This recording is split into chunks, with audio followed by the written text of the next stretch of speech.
મેંદડાના ICDS વિભાગ તેમાં સીડીપીઓના માર્ગદર્શન હેઠળ પોષણ ઉત્સવ કાર્યક્રમ યોજાયો હતો। ટેક હોમ રાશનમાંથી બનતી વિવિધ પૌષ્ટિક વાનગીઓનું નિદર્શન કરવામાં આવ્યું હતું। મેંદડાની સરસ્વતી હાઈસ્કૂલ ખાતે આ સમગ્ર કાર્યક્રમ યોજાયો હતો, જેમાં જિલ્લાના મેંદડા ઘટકના આઈસીડીએસ વિભાગના સીડીપીઓના માર્ગદર્શન હેઠળ મહિલા અને બાળ વિકાસ વિભાગ અંતર્ગત પોષણ ઉત્સવ ટેક હોમ રાશન મિલેટ્સમાંથી બનતી વિવિધ પૌષ્ટિક વાનગીઓનું નિદર્શન કરવામાં આવ્યું હતું। આ કાર્યક્રમમાં જિલ્લા પંચાયતના પ્રમુખ પ્રતિનિધિ મહેશગીરી અપારનાથી, તાલુકા ભાજપના મહામંત્રી અજયભાઈ ભટ્ટ, મેંદડા તાલુકા વંદે માતરમ સેવા સમિતિના પ્રમુખ અશ્વિનભાઈ મહેતા, મેંદડા ગ્રામ્ય પંચાયતના સરપંચ જયાબેન ખાવડુ, સભ્ય કીર્તિબેન ઢેબરિયા, હાઈસ્કૂલના આચાર્ય, સ્ટાફ તેમજ જિલ્લાના પૂર્ણા કૃષ્ણાબેન તેમજ આઈસીડીએસનો તમામ સ્ટાફ તેમજ આંગણવાડી કાર્યકરો, લાભાર્થીઓનો વગેરે મોટી સંખ્યામાં હાજર રહ્યા હતા।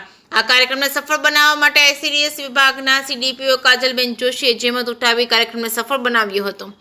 જે કે સિંગુ સાથે કમલેશ મહેતા, મેંદડા।